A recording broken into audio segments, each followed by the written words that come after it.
Ito pong aking share sa inyo mga bossing ko ay swerte sa wallet. Kung ang wallet ninyo lagi na lamang walang pera mga bossing ko, problemado lagi tungkol sa usapin ng pera, asya ay gawin nyo na po ito mga bossing ko. Pero ang paggawa ng mga ganito ay mga bandang alas 7 lamang ng umaga.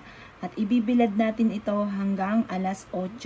Ngayon po, kung halimbawa kayo po ay masipag naman, matyaga, pero laging walang pera, asya. Alisin nyo muna ang mga laman yan. Kung may mga ano-ano yan, mga ID at tanggalin nyo muna. Ipagpag nyo muna yan. At yan po ay ibilad nyo muna sa sinag ng araw ng alas 7. Habang ginagawa nyo po ito. Ngayon po, isusulat po natin mga bossing ko ang numerong ito. 8, 8, 8. Yan. Yan yung ating lucky number. Kasi yan po ay bilog never ending. Never ending. Para ang swerte, ang pera, never ending. Ngayon po, ang gagawin po natin, kailangan natin ng isang butil lamang ng bawang. Kagaya nito, isang butil lamang. Yan, okay na po yan.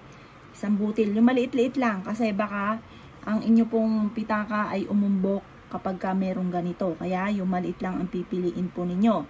At pagkatapos mga bossing ko, ang gagawin po natin, isulat nyo po dito yung pang-attract natin ng pera. Halimbawa po, 7 million. Yan, walang masamang mangarap. Malay nyo, magkaroon po kayo ng ganyan. Nakalagay dito, magkaroon agad ako ng 7 million. Ganon ang pag-wish. Yan.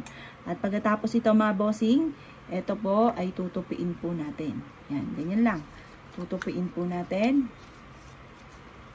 Tutupiin. Tapos, tupiin nyo siya dito sa may dulo. Tapos, dito sa may butas, siksikan nyo ng asin. Yan. Ang asin ay pang-cleansing mga bossing. Pang-cleansing, panghatak ng swerte, pantaboy ng malas.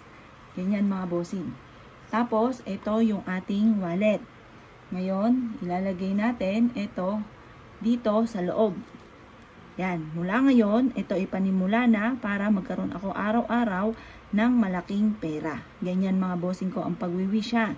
At pagkatapos, ibilad nyo ito sa sinag ng araw. Ngayon, kapag ikaw ay bumili, kailangan sasabihin nyo sa isipan nyo, yung pera kakausapin, sabihin nyo, babalik ka kaagad. At maraming pera pa ang isasama mo sa pitaka ko. Ganon ang mga pagwiwish. At pagkatapos, ang inyong pitakang ito ay ilalagay sa mataas na lugar. Huwag na huwag itong ilalagay ang inyong bag, ang inyong pitaka sa sahig. Dapat ito ay sa mataas na lugar. Sa mataas na cabinet, doon nyo po siya ilalagay palagi. Kukunin nyo lamang ito sa mataas na lugar kapag gagamitin. Kapag hindi nyo gagamitin, i-stay sa mataas na lugar. Isa po yan sa mga sikreto para araw-araw ka na mapera, araw-araw na tuloy-tuloy ang pasok ng swerte. Kaya kung kayo po'y gagawa ng ganitong mga pamamaraan, asya mga bossing, good luck po sa inyo po lahat.